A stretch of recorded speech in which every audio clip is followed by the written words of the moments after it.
special honor of, with the career that I have, being able to see and experience this young generation moving towards their dreams, finding their power, and using their voices in ways that were not available to generations before you. And so it is really important for you all to recognize the very sacred ground that you were on.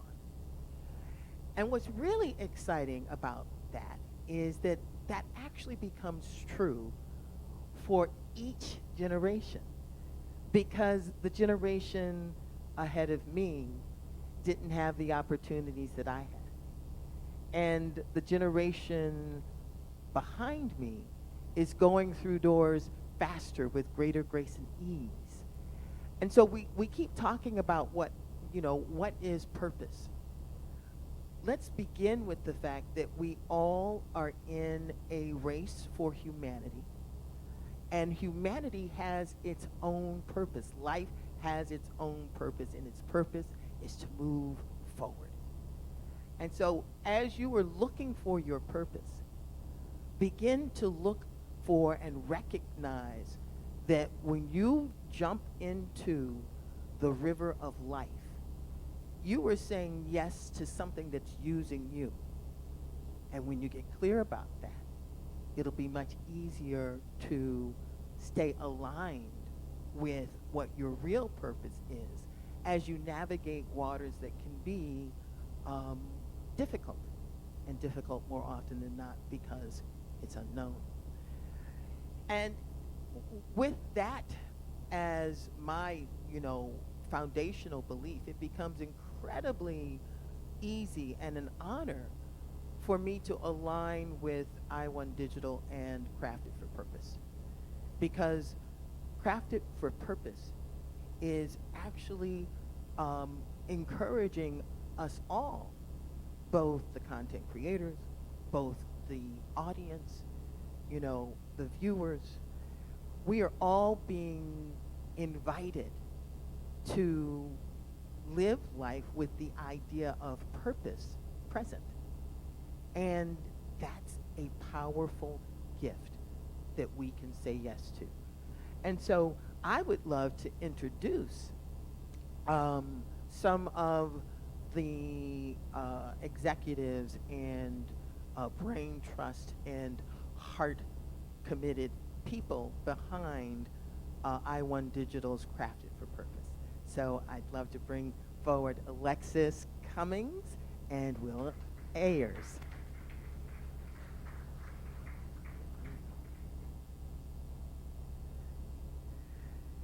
And I love having the opportunity to hear from the horse's mouth, so to speak. What does Crafted for Purpose mean, and where did this idea originate?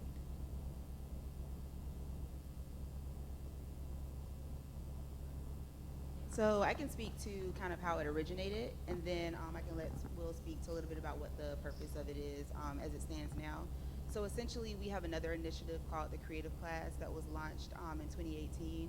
And essentially, it was an initiative for us to start sort of a conversation around iconography for emerging content creators. So someone mentioned it earlier, but there's not really a path where you can see people who are, like, their journey in terms of making it. Like, you kind of meet the person who's been in the industry for 20 years, have already kind of made it, but you don't know how they got there. And so the Creative Class was intended to kind of highlight people who are on the journey and are making great strides and actually doing things that are pushing forward the culture in a meaningful way. And so in those opportunities, we really wanted to look for a way to be able to champion those individuals and kind of highlight them in a way that other people may not necessarily do. And so Crafted with Purpose essentially was spawned out of the Creative Class and championing some of those creators and the work that they were doing in a similar format as what it is today. And so Dui was one of those first creators that we partnered with to do that. And Julian was the moderator for that tour last year. So it kind of goes full circle in terms of where it started and kind of where we are now. Yeah, and just to piggyback off of that, we felt like it was very important to be able to touch different markets on a grassroots level. So we visited multiple cities in order to generate meaningful dialogue and conversation that provided opportunities for emerging content creators in different markets. We kind of kicked off this tour for Crafted with Purpose in New York. Tina moderated a phenomenal discussion in New York to kind of kick off the tour. And following that, we visited Washington, D.C., Chicago, Dallas as well, and a few other cities. But the purpose of Crafted with Purpose is to really generate meaningful dialogue that creates opportunities for emerging content creators in an effort to provide them with a seat at the table. We believe that iOne Digital definitely got an opportunity to elevate these content creators and allow them to touch a larger audience. And we believe that a space for creators is the space and the platform for them to do that. So Crafted with Purpose is really built with the creative class in mind, and trying to create conversation and opportunities for them to take their careers and their content to the next level. That's beautiful. And I know you've said it, but I would love to just hear from both of you. Like, what does success look like for your platform? If you are, falling asleep at night, truly satisfied at some point in the future, what has taken place? So there's two answers, the business answer, and then there's sort of the answer in terms of what our promise is to the people that we're in partnership with. So the business answer obviously is like, in order for you to sustain yourself as a business, you have to figure out ways to make money. And you also have to figure out a way to maintain relevancy in a marketplace that's ever changing. And we're up against a lot of larger people than us, in terms of us being, still privately owned from the majority standpoint. We have smaller budgets. We aren't necessarily getting as much revenue in terms of what some of our competitors are, because we aren't backed by those larger organizations. And so in that instance, we have to figure out ways to continue to be innovative in the space, in order for us to be able to drive revenue, to be in existence, number one. But then also being in existence allows us the opportunity to be a platform. And so when I think about what success looks like beyond the fiscal element of things, it's very much seeing people win, seeing people get to where they want it to go. A lot of people are investing significant amount of money, time, energy into these projects, and sometimes they don't get that back. And so if we're able to help people break even, I think is a win. At the end of the day, when we do our monetization deals, if people get discovered on the platform and are able to secure larger opportunities, that's a win. And then also, through this process, specifically with the tour, people are meeting other people that they can be in partnership with and are inspired by, who are at similar spaces in their journey. And so sometimes you being in the space with people who are making progress also gives you an opportunity or more, more energy or motivation to actually continue the journey, which is also a win, because some people aren't able to be in the company of people who are looking to do the same thing that they're doing, and that look like them.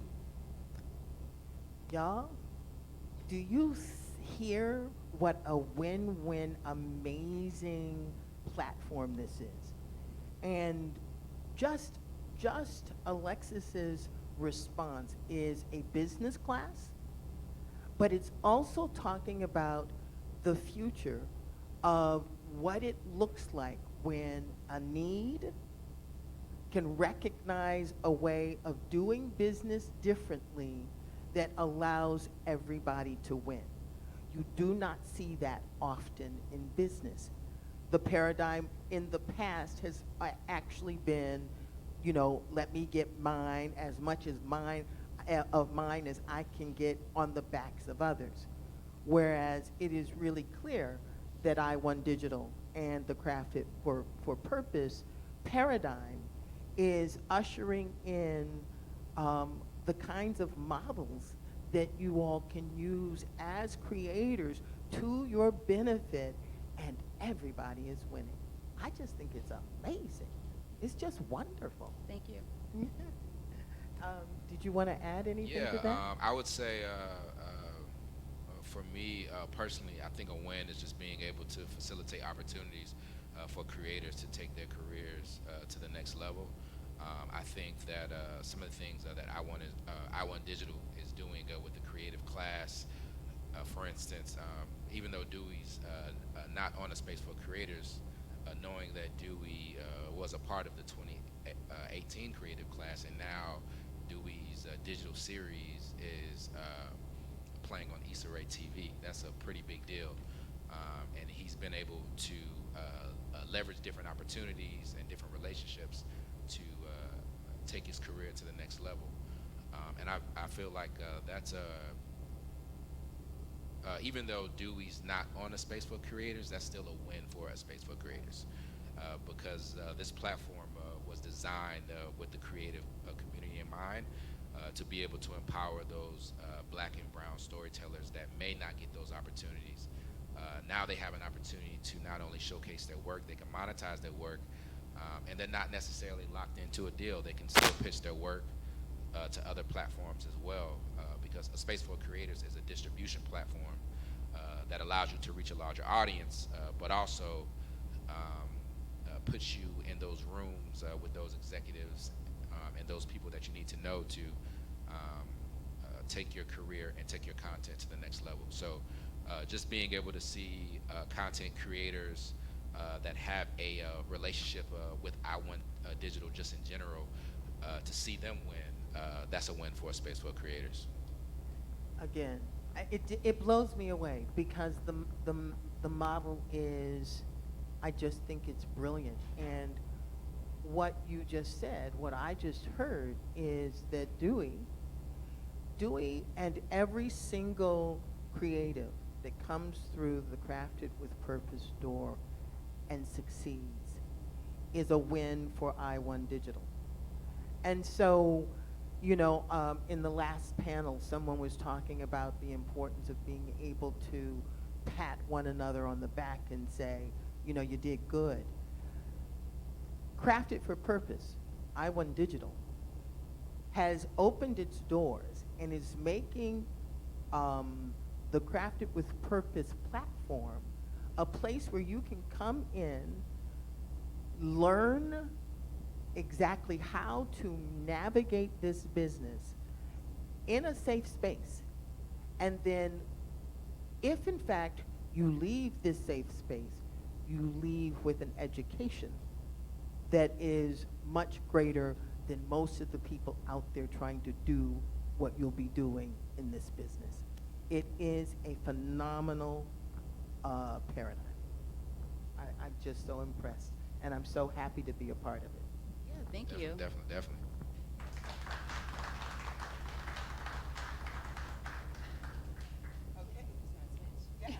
Okay. So get off my stage now. Thank you. And Will, are you going to introduce the next session, or how do you want to do that? Sure. So we're going to bring up our content creators that are on this panel discussion.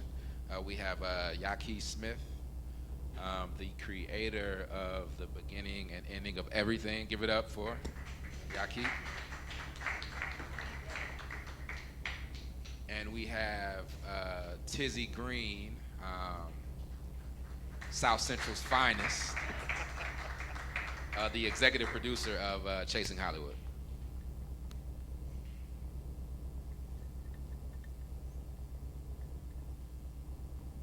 And we have the director of King Esther, Mr. Dui Jarrod.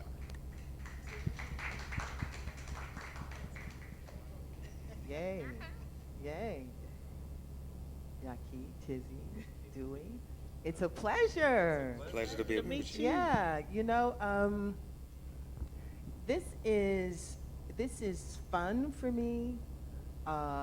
This grows me because it's one. I mean, when you are a creative, when you love storytelling, when you love the entertainment business, even though there's a lot of challenge that goes with it, you absolutely appreciate being with like-minded people, knowing that each one of us have a shared journey, even though our specific stories might be different.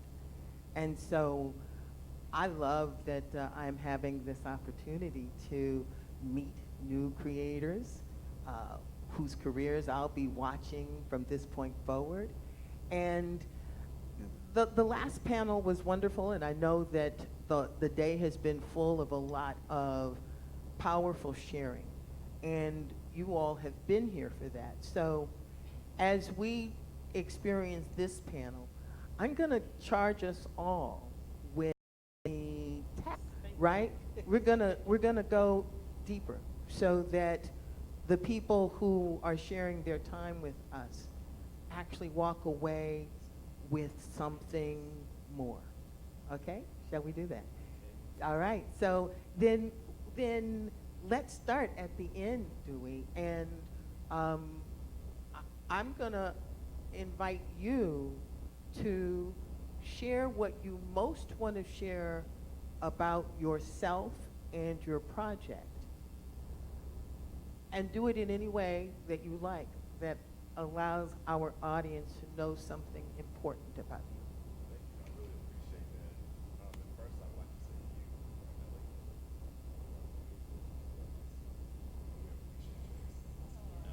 Thank you so much. I appreciate that. we don't always get to celebrate in this moment, and we don't have access to you. You're not in the streets. So, Well, I am. okay, you in them streets. I'm up on Runyon Canyon all Okay. the time. Well, it's beautiful to see you. You know, it's interesting, and I'm so glad that you said go deeper. And even for me, sometimes I'm a little bit too vulnerable when it comes to situations like this. But the one thing that I would say, my biggest success has been King Esther thus far. And that is because for the first time, I was fully formed as a creator. And the reason why I got that money, and I have to just give a shout out right now, the reason why I got what I got was not working up. I think a lot of times we, as creators, we think that there is something that Spike Lee can do for us, or we think there's something Ava DuVernay can do for us, and they could, but they are working parallel as well, right? And so the creators that they do work with are people who are already in their sphere that they're continuing to pull along. But it's the person that's sitting to your left and to your right that will make the difference in your career. And I'll tell you a real quick story, and another creator can jump in. I had this web series, King Esther, that I had created about a black trans woman in New Orleans trying to get out before Hurricane Katrina. And I didn't feel I had permission to create that series. I knew a dragging was somewhere in my future, trying to do something for a community that is not necessarily like, hey, do this, cisgendered man. And so what I've done as a black man is I've always asked for less than what I needed. So when a black woman read my script, and she was another filmmaker at my festival, she said, how much do you need to make this? And immediately I dialed the number back, right, to what I thought I could get. And I said, oh, well, I can do this on 17,000. She said, oh, great, send me the script. So I sent her the script. She said, this is groundbreaking. You cannot do this on 17,000. You need 50. And right then my heart dropped, because I'm like, if I have to get 50, I'm not gonna get this project done for another 2-3 years. That's why we set the bar so low, because we want to do it right now. And this black woman said to me, and we got it. And when I look at my career, what Issa Rae is doing for me right now, what Denise Davis has done for me, what Caroline Robinson done for me, the one thing that I can say is the gas of my career has been black women, and you are to be celebrated for that, and I appreciate it. Beautiful. Wow, that was awesome. I love Dewey even more now. No. Space for creators. Yes. Look what you guys are doing.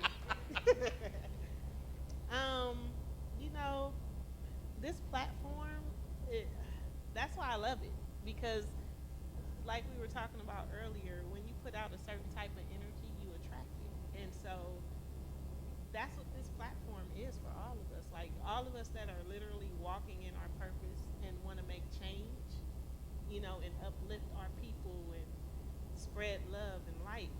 Like that's what this platform is.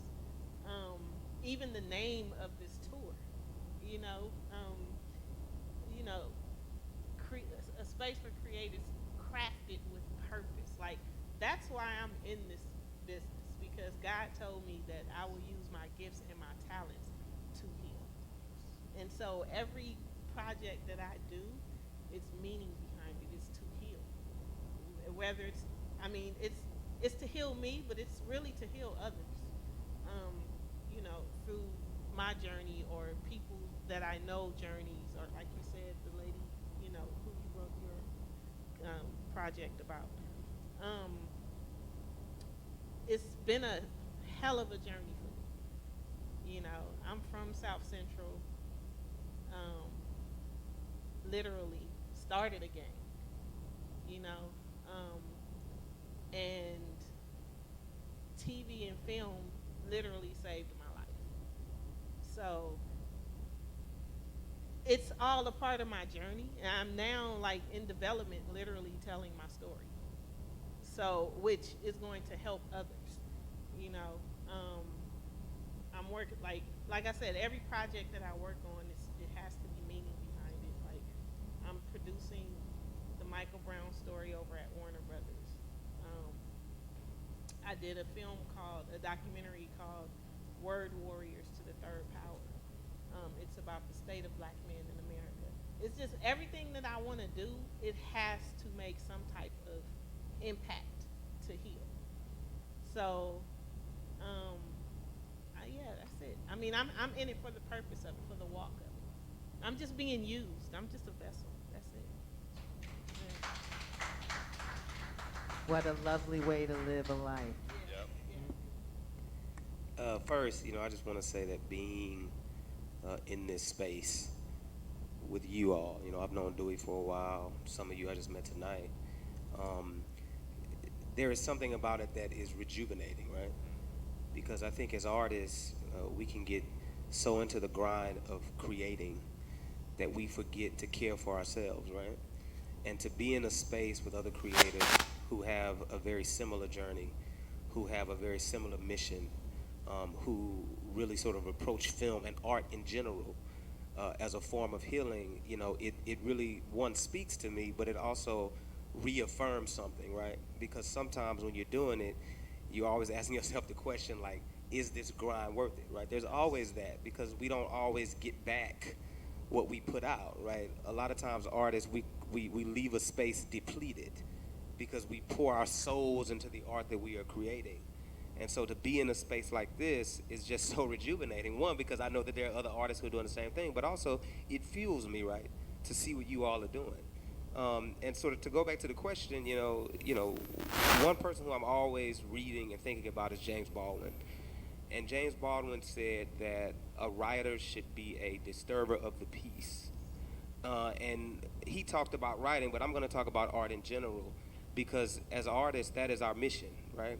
We live in a world right now that is full of all kinds of madness, right? The political climate that we live in, we're seeing images being used as a weapon against black bodies and against people who have not had an opportunity to speak for themselves, those that we have deemed invisible. We're seeing the media use it as that way, and so it is our duty and our charge to rewrite that narrative with the content that we're creating. I tell my students this all the time. There's a lot of crap out there in the world, right? And you can either add to that crap, or you can actually rewrite the narrative, or you can actually create something that will lift up, right, and uplift people when they watch it. And so, it's always been my charge as an artist to do that, to really, really create work that challenges us, that charges us, that pushes us, that makes us very uncomfortable. I think good work is a mirror, right? It really makes us see ourselves. And it's not the pretty mirror. It's that, like, Snow White mirror, what is it? Mirror, mirror on the wall, who's the fairest of us all, right? And it wasn't her reflection that kept coming back, right? It was the true her, right? And I think that good art makes us see our true selves, not the self that we like to hide behind.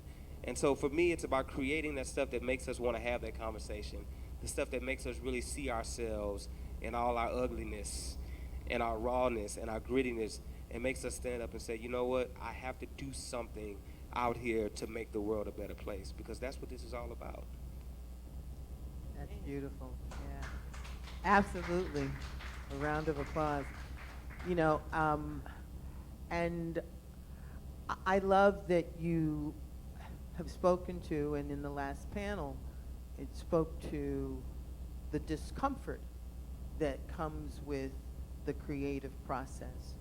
And I think that it's worth acknowledging that that discomfort, which is really just not knowing, you know, and in the not knowing, you leave space for something you don't know to reveal itself and then guide you.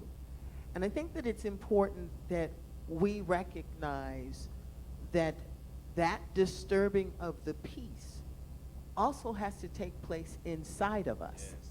You know, and so often we have this irrational idea that it's supposed to be easy. We have this irrational idea that we're doing something wrong if it doesn't feel good all the time. But most births come with an enormous amount of discomfort because something is being born from nothing. And we don't know the magic of that, but it is disturbing. And so if you are an artist and you find yourself disturbed in the process of going after your dreams, you are in a good place. If you find yourself indulging that disturbance, using that disturbance to beat yourself up and move to a place of disbelief as opposed to a place of openness, then you have taken the gift of discomfort and turned it into a weapon against yourself. But discomfort is necessary to birth from the unknown to the known. I mean, can I say something? Say. I mean, yeah, like it's interesting because I always say, like, a lot of people don't win because they quit, because when things get very uncomfortable for them, then they assume that means that it's not what they're supposed to do, right? We think that this road is easy, and it's not easy. I mean, not even that road to success, but even creating a piece of art, a good piece of art, can be disturbing. You know, I wrestle with the art that I create because, one, it has to pierce my soul first. It has to speak to me. It has to, again, challenge me. It has to sort of make me look at myself first. And it is in that spirit of creating out of that then that work can then have that sort of impact for the audience that actually watches it. And so I love what you just said, because, again, it's like we must be disturbed. We must feel discomfort, and we must, like, work through that discomfort, because if we don't, there is work inside of us that has to be birthed that the world will never see, because we feel like it's too painful, so we cannot endure the pain to actually get it out. But it's like, no. You got to get that thing out, because it's not about you. It's about the audience that is going to get that work. That's beautiful. That's beautiful. So I am curious about what drives each one of you. And you may feel like this question has been asked already and answered, but let's go at it again and see if there's a deeper cut, right? Because usually there's an event or a need or something that pushes us along the lines that the paths that we choose. So what's pushing you? What are you trying to make peace with? What do you feel you need to do in order to whatever? Wow, that's such a powerful question. So I grew up in Arkansas, in a very poor community. We didn't know lot of the trauma that was passed down to us from like generations and generations of sharecroppers in Arkansas. And the one thing that was gold in our community was masculinity. And naturally, I didn't have that, right? And so, because I wasn't naturally masculine in the way that my dad wanted me to, I know I personally always fought for his love and his attention. And because I couldn't get it, I had to do something really big to get it, something that the world would notice, that would force him to notice. And so I remember I got to do a feature film, which was Let's Move for Love, and it was my first time doing it, and it got picked up into the one festival that I thought was going to change everything for me, which was New Voices in Black Cinema in Brooklyn. And I remember the entire day I had invited him and my mom to come, and I remember the entire day not knowing if they were going to make it. And then right after the screen, after we did the Q&A, I looked and he wasn't there. And so what I had to learn that day from that heartbreak, that I was never going to be affirmed either in my masculinity or in my creative endeavor by someone else, I had to affirm myself. And so I began to go to therapy and do the work necessary. And after that, I can honestly say this, I started to create my best work because I took myself out of the lens and took him out of my lens, and I started creating for me. That's beautiful. That's beautiful. Mine isn't as deep. But you know what's crazy? Like my father played a big part. My father's absence played a big part in my journey. But again, at a young age, you know, I'm very spiritual. Not I grew up in religion, but I've always been spiritual. Like even at a young age, like I didn't even know I was meditating. You know, that's what you call it. But I was just literally go in the closet and nobody could find me. Like what was it? What is it? And I can hear people trying to find me, but I'm in the dark, just like dreaming. And I didn't know that was meditation at the time. Um,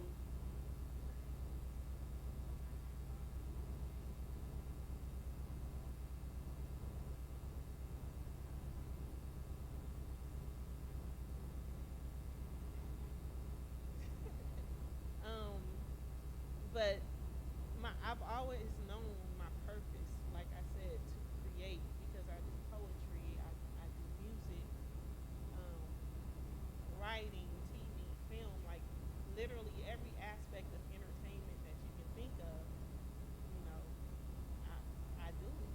And I do it to make change, you know.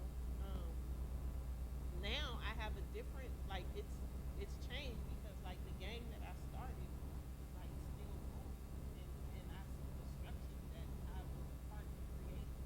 And so now I go back into my community and different communities and I teach the game in general. I work with the youth, like I run Bill Luke media camp at night. I just, as much as I can, I try to give back to youth because it was a youth center that saved my life. So my purpose now is to create opportunity for my community. All of it. The world is my community. That's beautiful. Thank you. Jeffrey? That's a hard question. Uh, it's hard because, like, I think for me, it's kind of multifaceted. You know, one, not to echo you so much, but I believe this as well. You know that this is my purpose. You know, I always wanted to know from an early age what I was put on the earth to do. And I'll never forget being a young man, locking myself up in the library and escaping a lot of the stuff that was going on outside. And those stories showed me another way. Those stories allowed me to escape into something that was very, very different from the environment that I was living in.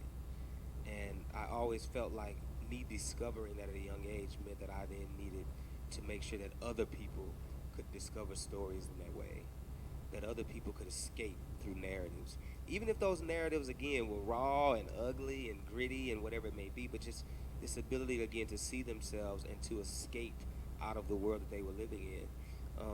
And then also, I think on a higher level, I really believe that, as I've sort of said already, I think film is one of the most not only important but powerful tools that we have. I believe that there are people who will never pick up a book. There are people who will never listen to a podcast. They will never read the newspaper. There is so much that they will never do, but you'd be hard pressed to find anybody who would say to you that they have not sat down in front of Netflix, Hulu, the movie theater, whatever it may be. And so that gives me the opportunity again to impact people in that way, to really touch them, because they're not going to those other mediums. I think the film that I always talk about that made me want to be a filmmaker was Boys in the Hood, because I remember when I was 11 years old, that film came out, and there were two things happening. One, a lot of people don't know this, but San Antonio at one point was the drive-by capital of the United States, because we had so much gang violence, which is ironically because a lot of people came to LA and they took back some of the gang ideology from LA, and they couldn't let y'all be the best, so then they had to one-up it. So literally, you would get off the bus and there'd be gang shootings, and you'd have to hide behind trash cans to get inside of your apartment. Also, at one point, we had one of the highest murder rates because of the same thing.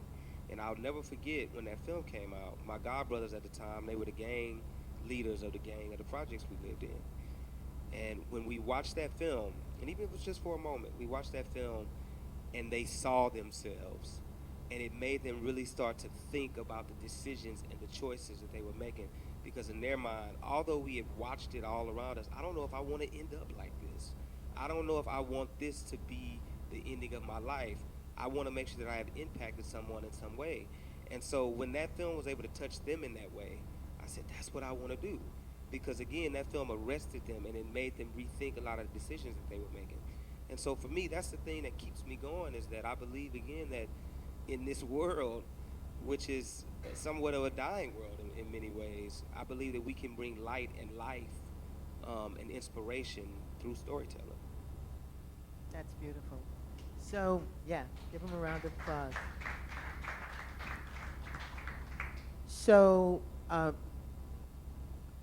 going to share what I just heard from the three of you sharing.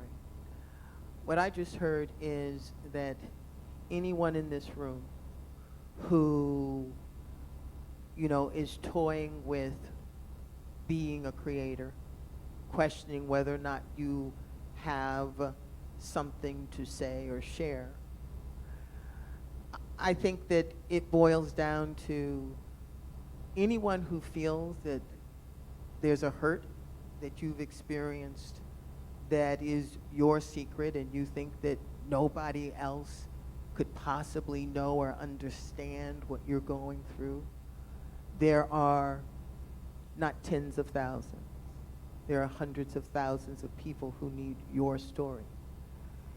For those of you who are trying to overcome some deficit or loss that lives in your life, there are hundreds of thousands of people who need your story. And for those of you who just wanted a better experience and held tight to that, people need to know how you did that. And what becomes exciting about the creative life and experience is, how, you may not know, but when it comes to acting, one of the things that an actor is told and then has to learn in order to always deliver something authentic is to use whatever's in front of you. You're not feeling good, use it. Your props aren't here, use it. You came in and your family is going through a horrific time, use it. So we are all being asked to use our lives, and that is purpose. So I'm having fun.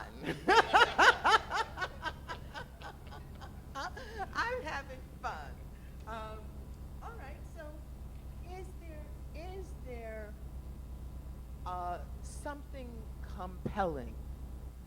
You know, again, you've been in not just these panels today. You've been in panels like this throughout your career, and more so, the more successful you become. Is there something compelling that you might share with the audience that you don't normally share? And we've already done that, you know, but there's all of these hearts that are hungry to be up here, hungry to be having the opportunities that you are having. So what is something compelling that you can say beyond what they hear all the time? So I can say two things. Pay yourself.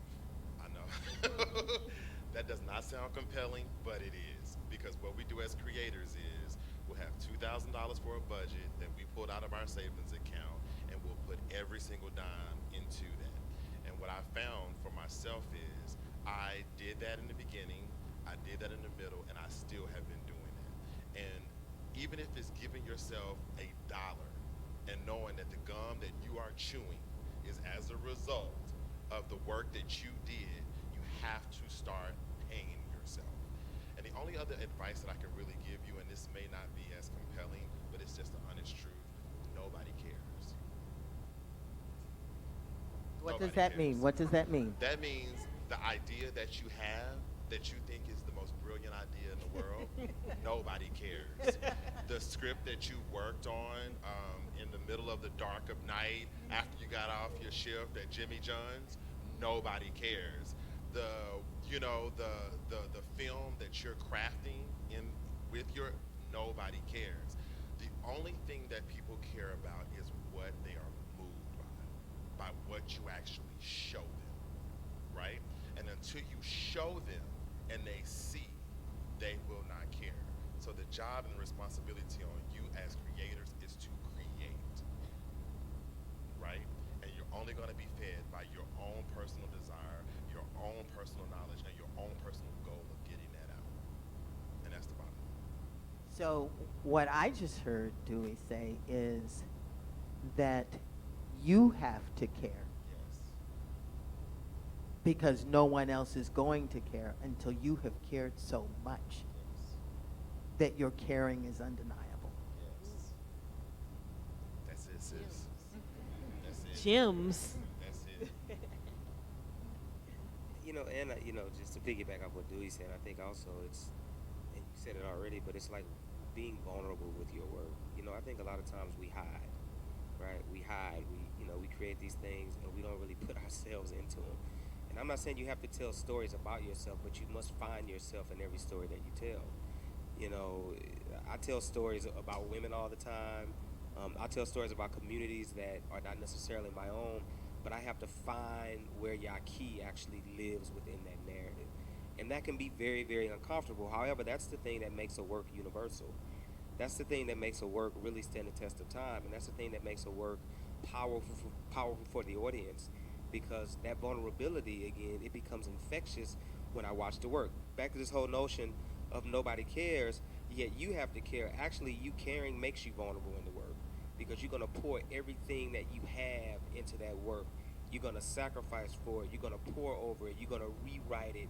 You're going to, get notes from people. You're going to just keep pouring yourself and your life's blood into that work because you feel so passionate about it, because guess what? You're in that work.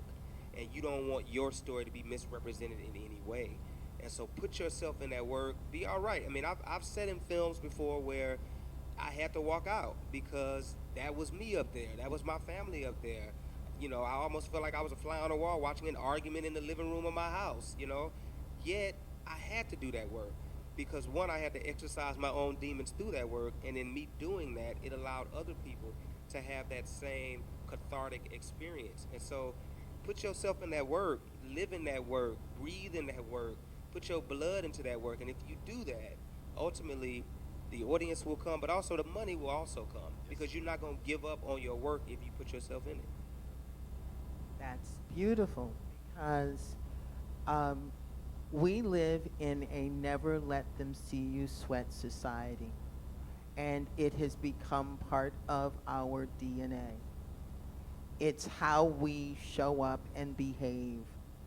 And that never let them see you sweat that says you've got it all together, it is death to the creative process because no one will care. No one will believe you. You will not move anything or anyone. But when you dare to go into therapy, you dare to look in the mirror and see something that you don't like, you dare to realize that the way in which you've done things up until now doesn't serve the greater goal, then you can actually use your transformation, your struggle, to actually create something powerful. And everybody is waiting to be given permission to deal with themselves in a more honest way. So yeah, that's a beautiful thing. Okay? Oh, well, I mean, when you first asked that question, the first thing that came to my mind was don't compromise yourself. And they pretty much touched on that in a roundabout way. Like I was saying earlier, why authenticity is so important.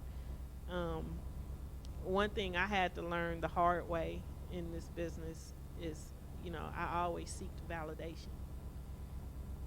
And they don't care. But I had to learn to believe in myself and know what I was doing was coming from the Most High. And again, I was being used. So when I put my ego in it, I felt a certain type of way. But when I let it go, then I realized that I was being used, and that's always gold, you know. Um, so don't compromise who you are in order to give. That's why ownership is so important. Don't compromise who you are in order to give the network what they want. Your work and your creativity is exactly what God wants it to be. So that's it. And a lot of times those people who are so-called gatekeepers, they don't even know what they want. That's right. And they too are, playing the game of never let them see you sweat and pretend like you're smart. And so if you come in there authentic, then you might just slip through all of the pretense that they've got going on as well. Right? Right. Where are we with time? Okay, 5 minutes. So what are we going to do with this 5 minutes? Hmm? Let's each one talk about, again, in a deeper cut kind of way, what you have to do to keep going. I definitely am an advocate strongly for mental health therapy. Mental health therapy is not necessarily to say that there's something wrong with you, but it's actually to find out what is right about you and to help you heal a lot of the wounds. I know if I hadn't gone through therapy, I wouldn't be able to communicate as openly as I'm able to. I wouldn't be able to create as freely as I'm able to, and I wouldn't be able to say no nearly as easily because I was one of those people who just refused to tell people no. And so I don't know of the resources that you guys have available to you, but I'm telling you, if you start that journey of just mental health therapy, just talking to someone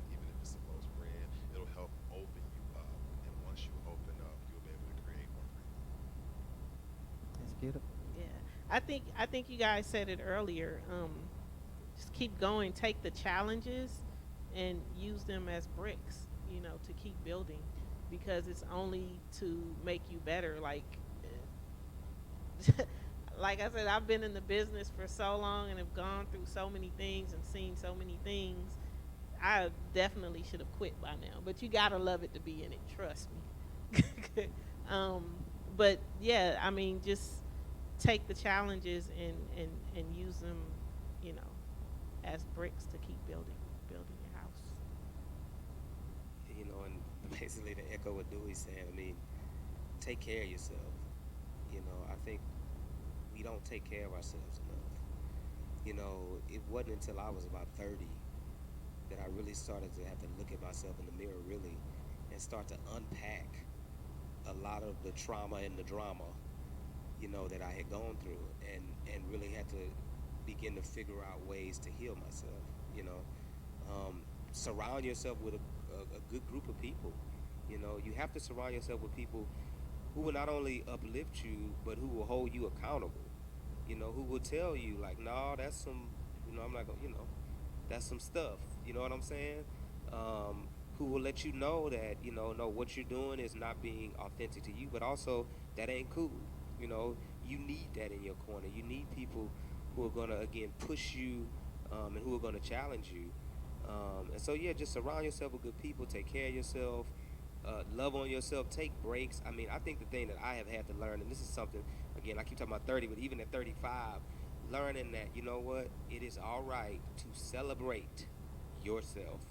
Just because you ain't got all the way down to where my man is sitting, if you get up and you get to that piece of tape, celebrate it. And then when you get to that chair, celebrate it. And then when you get to that chair, celebrate it.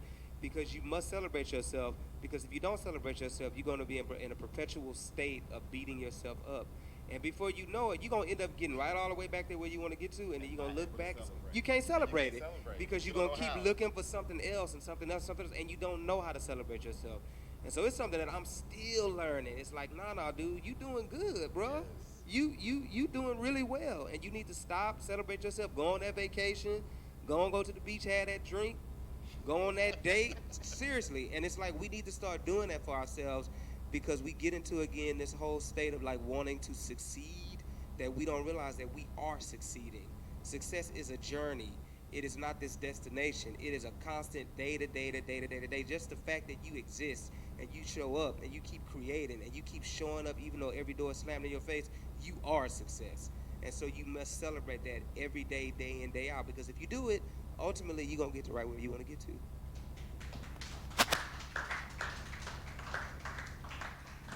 And I love the way the creative process just is such a natural journey that one builds upon the other, that builds upon the other.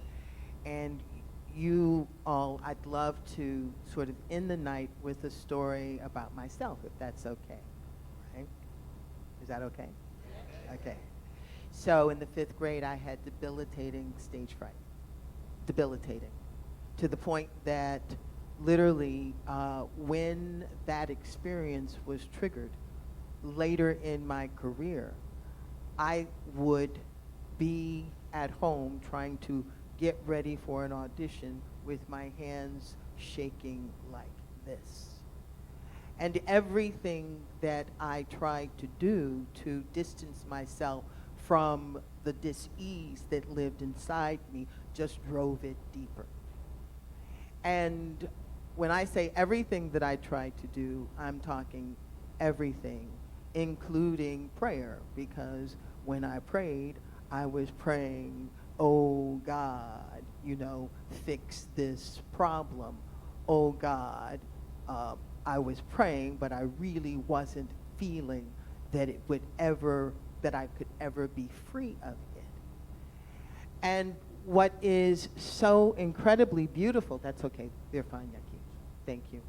What is beautiful about my story, and what is possible for all of us, is that when you realize that who you are is perfectly designed, and that your journey is perfectly ordered, and you are built to win. So the question becomes, how do I take that is me and my story and turn it into the win that it is meant to be? And the way in which you do that, yes, you have to have the talent that is connected to the actual skill and process of whatever your talent is. But the deeper talent that you must develop is the talent of getting to know yourself and then turning what you know into pure, unadulterated, undeniable love for yourself. And I have a book coming out next month that speaks to all that I learned, all the things that I had to do. The name of the book is The Little Book of Big Lies. And all of the ways in which I had to see the way in which I was looking at myself and the things that I was believing about myself that kept me limited and constantly running, never letting them see me sweat, but sweating all the time. And I think there are two of my favorite statements in the book, and I'm going to share them with you. One is, when you know yourself, you are empowered. When you accept yourself, you are invincible.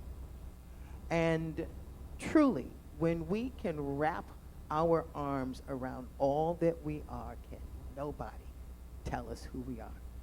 Can nobody take from us nothing. And can nobody hold us hostage in any way.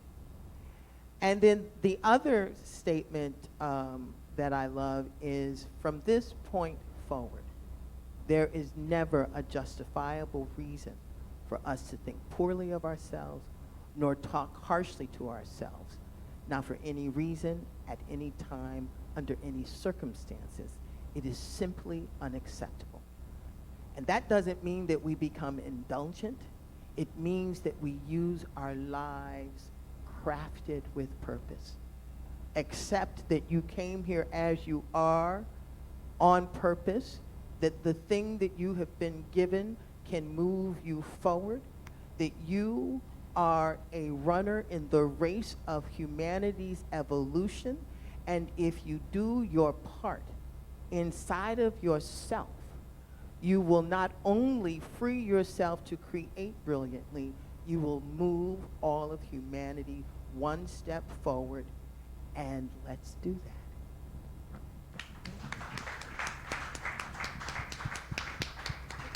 Thank you so much.